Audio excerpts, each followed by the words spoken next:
आजकल ठगी के ऐसे कई मामले सामने आ रहे हैं जहां नौकरी देने या दिलाने का झांसा देकर युवाओं से मोटी रकम ऐंठ ली जाती है। छात्र भी ठगी के इस पैटर्न को जानते हैं, समझते हैं, लेकिन बेरोजगारी चीज ही ऐसी होती है कि युवा बार बार ऐसे ठगों के झांसों में आते रहते हैं, ठगी का शिकार होते रहते हैं। लेकिन आज हम आपको युवाओं के साथ ठगी के एक ऐसे क्लासिक उदाहरण के बारे में बताएंगे जिसके बारे में सुनकर आप भी अपना सिर पकड़ लेंगे, क्योंकि युवाओं के साथ ये ठगी किसी व्यक्ति, गिरोह या संगठन ने नहीं की, बल्कि ये ठगी बिहार की सरकार ने की है, वो भी सामूहिक रूप से। और आप चाहें तो इसे सरकारी स्कैम भी कह सकते हैं। इसीलिए आज हम बिहार में छात्रों के साथ हुई सरकारी ठगी का डीएनए टेस्ट तो करेंगे ही, इसकी मॉडस ऑपरेंडी को भी डिकोड करेंगे। दरअसल बिहार स्कूल शिक्षा विभाग ने इस वर्ष जून में शिक्षकों की भर्ती के लिए विज्ञापन निकाला था और फॉर्म भरने की अंतिम तारीख 12 जुलाई तक रखी गई थी। शिक्षक भर्ती परीक्षा में कक्षा 1 से लेकर 12वीं तक के लिए कुल 1,70,461 पदों पर भर्तियां होनी थी, जिसके लिए 8,15,000 युवाओं ने फॉर्म भरे और इसमें करीब 3,80,000 अभ्यर्थी बीएड डिग्री धारक थे। यहां तक सब कुछ ठीक था, लेकिन फॉर्म भरे जाने के करीब एक महीने बाद यानी 11 अगस्त को सुप्रीम कोर्ट ने एक अहम फैसला सुनाया और बीएड डिग्री धारकों को प्राइमरी शिक्षक के लिए अयोग्य ठहरा दिया। सुप्रीम कोर्ट के इस फैसले के अनुसार जिन छात्रों ने बीएड किया है वो पहली से 5वीं तक के छात्रों को नहीं पढ़ा सकते और वो सिर्फ 6ठी से 12वीं तक की क्लासेस को पढ़ाने के लिए योग्य होंगे। बस अदालत के इसी आदेश की आड़ लेकर बिहार सरकार और बिहार सर्विस पब्लिक कमीशन ने बिहार के बीएड डिग्रीधारी युवाओं के साथ सामूहिक ठगी को अंजाम दे दिया। बीपीएससी ने सुप्रीम कोर्ट के आदेश के बावजूद बीएड कर चुके युवाओं को प्राइमरी टीचर भर्ती परीक्षा देने से नहीं रोका। बिहार शिक्षा विभाग की तरफ से कहा गया कि जिन छात्रों ने फॉर्म भरा है वो फिलहाल परीक्षा दे दें। क्या करना है ये फैसला बाद में लिया जाएगा। इसीलिए 24, 25, 26 अगस्त को बिहार में जो शिक्षक भर्ती परीक्षा हुई थी उसमें बीएड वाले छात्रों ने भी हिस्सा लिया। हमने डीएनए में उस वक्त भी दिखाया था कि ये छात्र किस तरह के हालात में परीक्षा देने पहुंचे थे। कोई घुटनों तक पानी में डूबकर परीक्षा केंद्र पहुंचा था, तो किसी ने परीक्षा देने के लिए फुटपाथ पर रात काटी थी। रेलवे स्टेशन ही नहीं, बस अड्डों और आसपास के मंदिरों तक में छात्रों की भीड़ नजर आई थी। छात्रों ने ये सब मुश्किलें इसलिए सही थी ताकि वो सरकारी शिक्षक की नौकरी हासिल कर सके। लेकिन परीक्षा देने के बाद जब रिजल्ट की बारी आई तो बीपीएससी ने सुप्रीम कोर्ट के फैसले का हवाला देते हुए बीएड वालों के रिजल्ट जारी करने से ही मना कर दिया। इन छात्रों ने परीक्षा के लिए करीब 1,000 रुपए परीक्षा शुल्क जमा किया था और इस लिहाज से देखें तो बिहार सरकार ने इनसे परीक्षा फीस के नाम पर करोड़ों रुपए वसूल लिए, वो भी तब जब सुप्रीम कोर्ट ने पहले ही साफ कह दिया था कि बीएड वाले प्राइमरी में पढ़ाने के लिए योग्य नहीं है। सुप्रीम कोर्ट ने यह फैसला 11 अगस्त को सुनाया था और कायदे से बीपीएससी को तभी इन 3,80,000 छात्रों को प्राइमरी टीचर के लिए एग्जाम देने से रोक देना चाहिए था और उनकी एग्जाम फीस वापस कर देनी चाहिए थी। लेकिन बीपीएससी ने सुप्रीम कोर्ट के स्पष्ट आदेश के बावजूद इसीलिए परीक्षा करवाई ताकि पहली से 5वीं तक के लिए परीक्षा देने वाले इन बीएड अभ्यर्थियों की फीस वापस ना करनी पड़े। और अब परीक्षा करवाने के बाद बीपीएससी और बिहार सरकार को अचानक सुप्रीम कोर्ट के फैसले की याद आ गई। यानी पहले तो फीस के नाम पर छात्रों से करोड़ों रुपए वसूल लिए और बाद में कोर्ट का हवाला देकर रिजेक्ट कर दिया। वैसे बिहार सरकार ने इनसे सिर्फ पैसों की ठगी ही नहीं की, उसने इनके सपनों और उम्मीदों को भी ठगा है। जी न्यूज ने बिहार के ऐसे बीएड छात्रों से बातचीत की है और आज बिहार के मुख्यमंत्री नीतीश कुमार को भी हमारी ये रिपोर्ट जरूर देखनी चाहिए ताकि वो भी इन छात्रों का दर्द महसूस कर सकें, क्योंकि ये छात्र उनके बंगले के बाहर अगर हफ्तों भी खड़े रहे तो भी शायद ही अपनी आवाज उन तक पहुंचा सकें। रोजे रोजे रोडे रोडे घूमत बेरोजगार बा, रोजे रोजे रोडे रोडे घूमत बेरोजगार बा, देवे के बाकी को हल बाटे 10 लाख रोजगार बा। कभी कभी मन करता है कि इन्हीं लोग से गोली मरवा ले हम लोग अभी के अभी। अब ऐसी स्थिति हो गई है, हम लोग क्या करें अब? कि हम लोग भी अपने फैमिली वाले लोग हैं, परिवार वाले लोग हैं, हमारे भी माँ बाप हैं।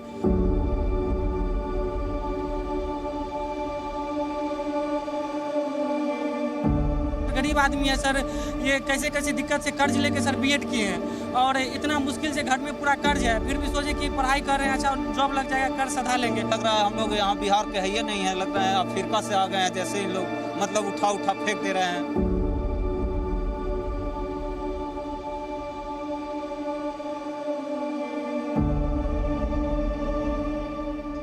अच्छा, शिक्षक का बहुत अच्छा बहाली हो रहा है। देख लीजिए, हम तो 15 तारीख को भी कुछ घोषणा किया है ना, तो हम तो सब न करेंगे, सबके हित में न काम करेंगे जी।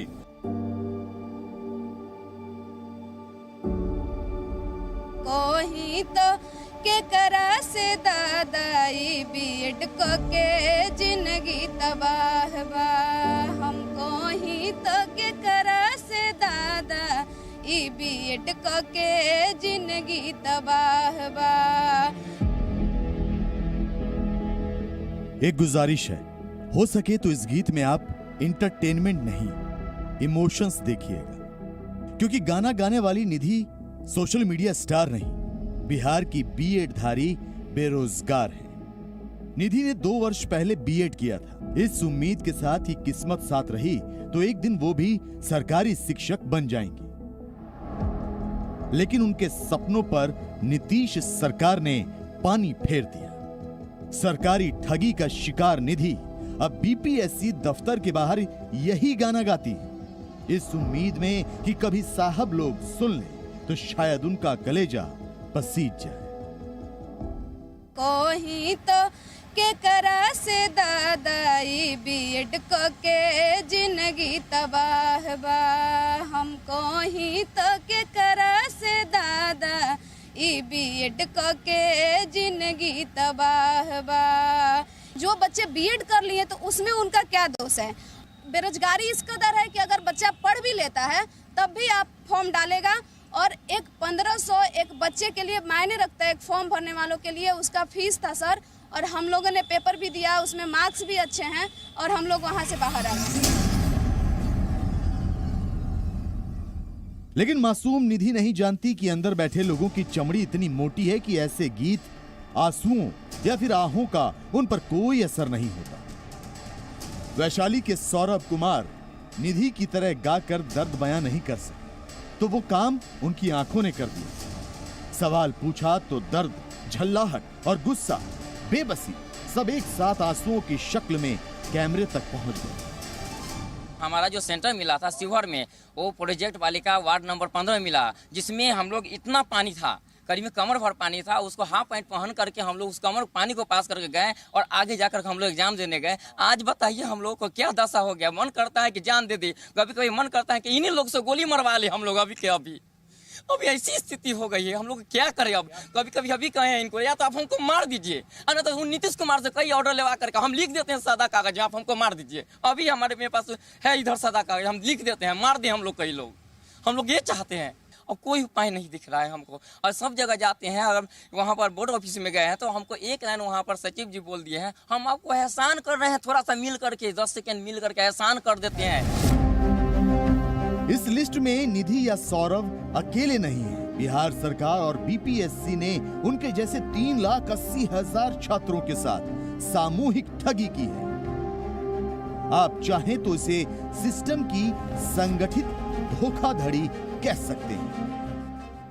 अब इससे बड़ी धोखा क्या हो सकती है? हम लोग इतना दिन तक जो 18 के गजट के अनुसार ही हम लोगों ने अपनी पढ़ाई जारी किया।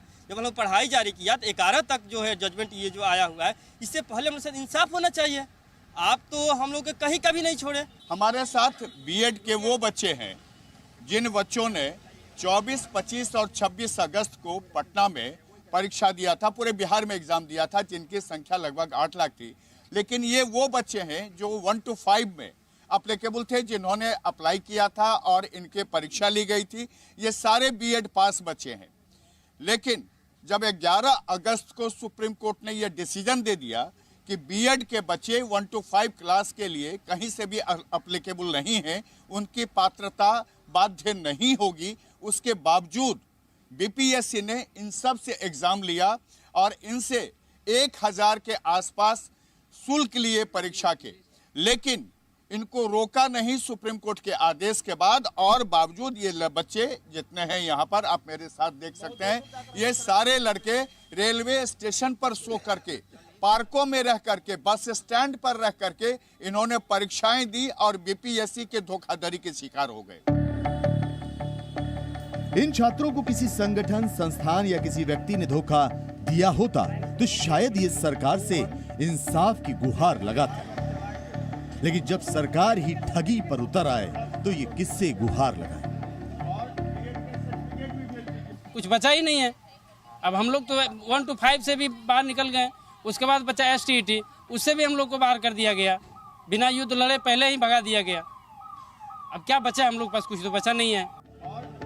पटना के नागेंद्र कुमार ने 2 लाख रुपए खर्च कर बीएड किया था। इस भर्ती से नागेंद्र कुमार की नहीं, उनके घर वालों की उम्मीदें भी जुड़ी थी, लेकिन सरकार की धोखाधड़ी ने उनके सपने ही नहीं, दिल और हौसला भी तोड़ दिया। क्योंकि जीवन बर्बाद हुआ, अंधेरा ही अंधेरा है। मेरे जीवन में कोई लाइट ही नहीं है। माँ बाप के सपने चूर हो गए हैं। कर्जा महाजन लेके उन्होंने बीएड करवाया, 2 लाख करवाया। सपना देखे थे कि 1 से 5 का भी टीचर बनेगा, उसमें भी बाहर हो गए। राज्य सरकार कोई मदद नहीं कर रही है। अब स्टेट में हम लोग का करेक्शन हुआ है और कोई न बोर्ड सुन रही है, न यहाँ की सरकार सुन रही है, तो हम लोग की जिंदगी के साथ खिलवाड़ है बिल्कुल।